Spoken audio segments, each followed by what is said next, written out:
بسم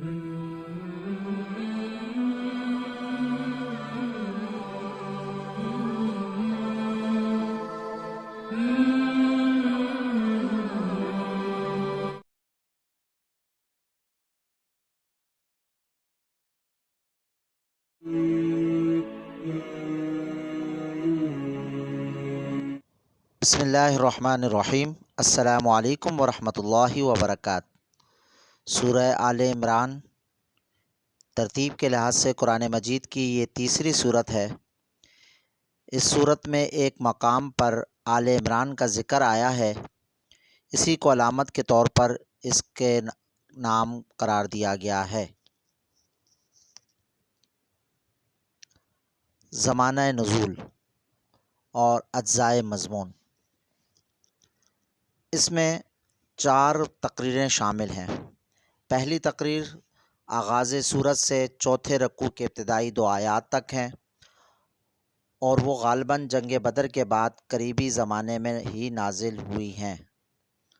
دوسری تقریر آیت ان اللہ اصطفیٰ آدم و نوحا و آل ابراہیم و آل عمران علی العالمین، اللہ نے آدم علیہ السلام اور نوح علیہ السلام اور آل ابراہیم اور آل عمران کو تمام دنیا والوں پر ترجیح دے کر اپنی رسالت کے کام کے لیے منتخب کیا تھا سے شروع ہوتی ہے، اور چھٹے رکوع کے اختتام پر ختم ہوتی ہے۔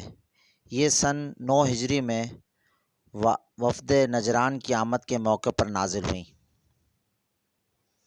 تیسری تقریر 7ویں رکوع کے آغاز سے لے کر 12ویں رکوع کے اختتام تک چلتی ہے، اور اس کا زمانہ پہلی تقریر سے متصل ہی معلوم ہوتا ہے۔ چوتھی تقریر 13ویں رکوع سے ختم صورت تک جنگ احد کے بعد نازل ہوئی۔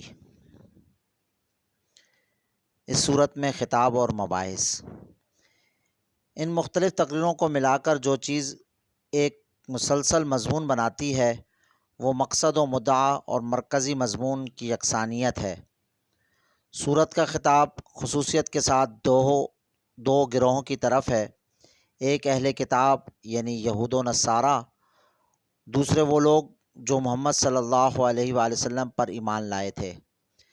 پہلے گروہ کو اسی طرز پر مزید تبلیغ کی گئی ہے جس کا سلسلہ سورہ بقرہ میں شروع کیا گیا تھا۔ ان کے اعتقادی گمراہیوں اور اخلاقی خرابیوں پر تنبیہ کرتے ہوئے انہیں بتایا گیا ہے کہ یہ رسول اور یہ قرآن اسی دین کی طرف بلا رہا ہے جس کی دعوت شروع سے تمام انبیاء دیتے چلے آئے ہیں، اور جو فطرت اللہ کے مطابق ایک ہی دین حق ہے۔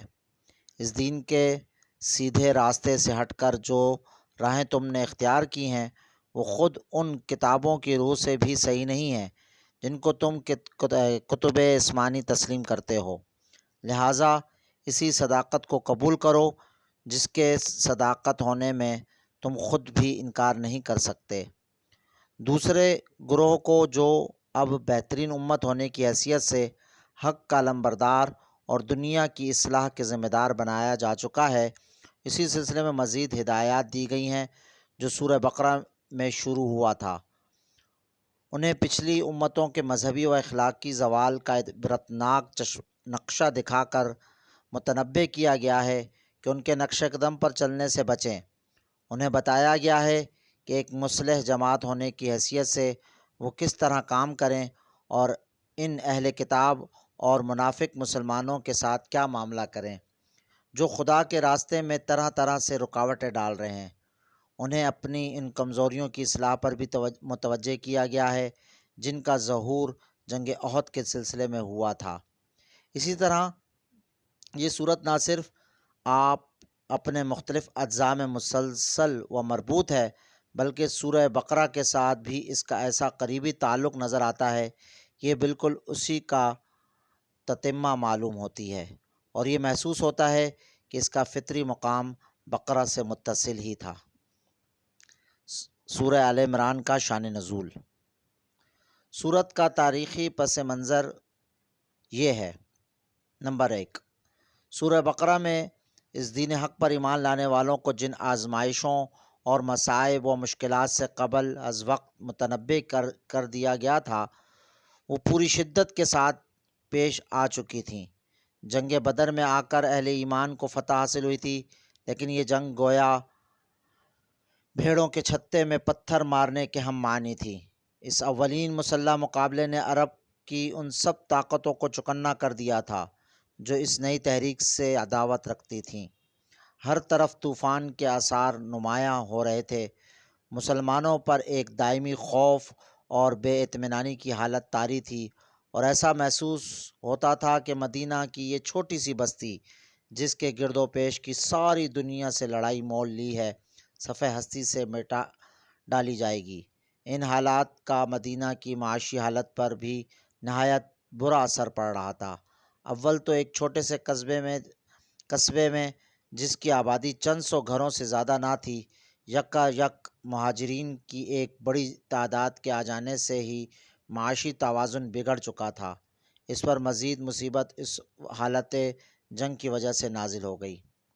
نمبر 2، ہجرت کے بعد نبی صلی اللہ علیہ وآلہ وسلم نے اطراف مدینہ کے یہودی قبائل کے ساتھ جو معاہدے کیے تھے، ان لوگوں نے ان معاہدات کا ذرہ برابر بھی پاس نہ کیا۔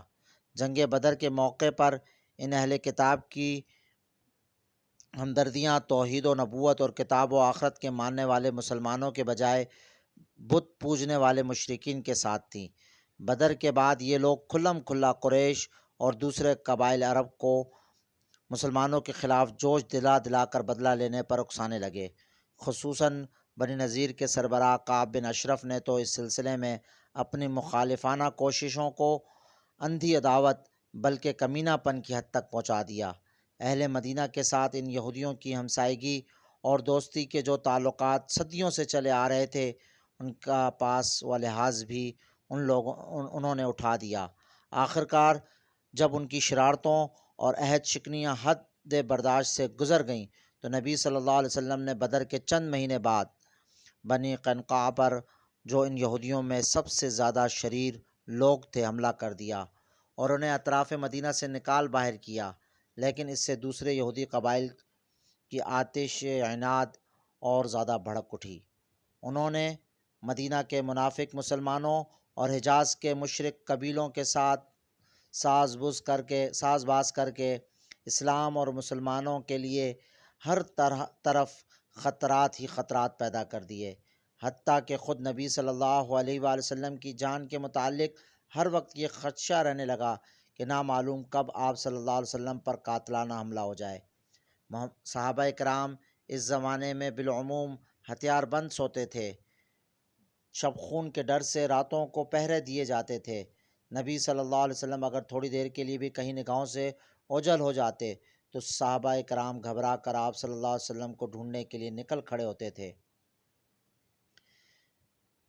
بدر کی شکست کے بعد قریش کے دلوں میں آپ ہی انتقام کی آگ بھڑک رہی تھی کہ اس پر مزید تیل یہودیوں نے چھڑکا۔ نتیجہ یہ ہوا کہ ایک ہی سال بعد مکہ سے 3000 کا لشکر جرار مدینہ پر حملہ آور ہو گیا، اور احد کے دامن میں وہ لڑائی پیش آئی جو جنگ احد کے نام سے مشہور ہے۔ اس جنگ کے لیے نبی صلی اللہ علیہ وسلم کے ساتھ 1000 آدمی مدینہ سے نکلے تھے، مگر راستے میں سے 300 منافق یکا یک الگ ہو کر مدینہ کی طرف پلٹ گئے، اور جو 700 آدمی آپ صلی اللہ علیہ وسلم کے ساتھ رہ گئے تھے، ان میں بھی منافقین کی ایک چھوٹی سی پارٹی شامل رہی، جس نے دوران جنگ میں مسلمانوں کے درمیان فتنہ برپا کرنے کی ہر ممکنہ کوشش کی۔